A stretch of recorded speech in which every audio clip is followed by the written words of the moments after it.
Hello guys, ayan panoorin natin to kung sinong mahilig dyan sa kangkong, mahilig kumain ng kangkong o gustong mag-business ng kangkong.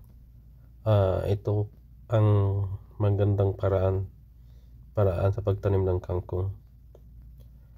Ayan guys, binabad nila sa medyo maaligamgam na tubig, maaligamgam lang siya. Ayan, pagkatapos ng binabad, nilipat sa tela. Binabad siya hanggang 24 hours yata yan, to 36 hours.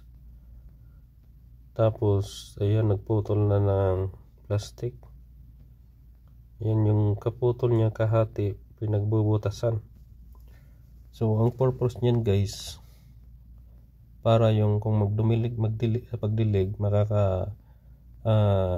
yung tubig siya, makakalabas yung tubig, at sa mga ugat din makakalabas yung ugat.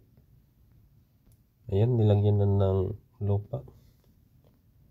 Nilagay na lupa yung buhaghag guys, para yung ugat niya, hindi siya mahirapan gumapang yung ugat.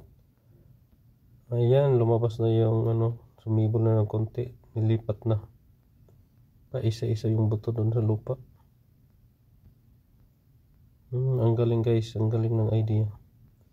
So kahit wala kang lupain, malapad na lupain, makakatanim ka sa loob ng bahay mo, o kaya makakapag-business ka ng kangkong sa loob lang ng bahay. Ayan, tapos na nilagay, diniligan ng konti, tapos tinakpan ulit. Pagkatapos ng 7 days, ayun, sumibol na guys. Wow, ang galing. Ang galing yun guys. Ayan na, ayan ang kangkong, sumibol na. Ang lupit. So napakagandang idea nito. So pagkatapos ng 25 days, ayun, ang lalaki na. Ang laki na ng niya, tubo niya.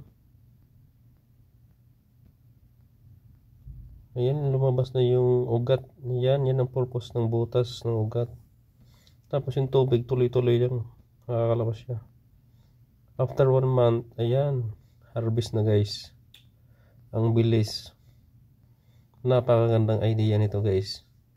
Sa lahat ng gustong mag-business ng kangkong, ayan lang guys, ang napakagandang idea. Kahit nasa loob ka lang ng bahay.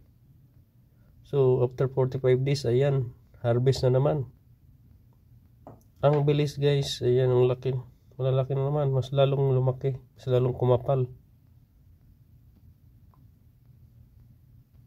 Pati yung ugat niya, mas lalong kumapal. So ang bilis ng kangkong guys. Sobrang ganda nito ng business na to. Kung sinong gusto mag-business na nasa loob lang ng bahay, ito na ang magandang idea guys. Gawin nyo. Hindi mo na kailangan ng malapad na lupain. Kasi dyan lang mismo sa loob ng bahay mo, makakapag-garden ka na, makakapag-business ka pa.